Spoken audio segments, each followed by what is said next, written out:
আমাৰ কংগ্ৰেছৰ হাতৰ শিৰত জিকা দুজন বিধায়কে আজি যেনেকৈ আপোনাৰ হিমন্ত বিশ্ব শৰ্মাৰ একে মঞ্চত তেওঁলোকে বক্তৃতা দিয়া আৰম্ভ কৰিছে বুলি শুনিছোঁ।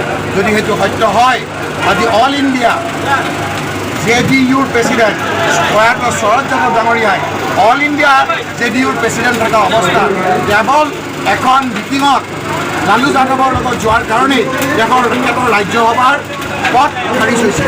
গতিকে এই লোকসকলক যদি আমাৰ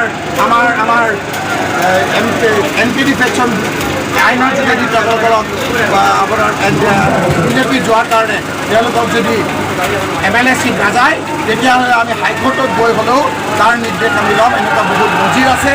তেওঁলোকে যদি সাহস আছে MLA চিট ৰিজাইন দিয়ক, ৰাইজৰ ওচৰলৈ আহক, তেওঁলোকক ৰাইজে পৰাস্ত কৰিব।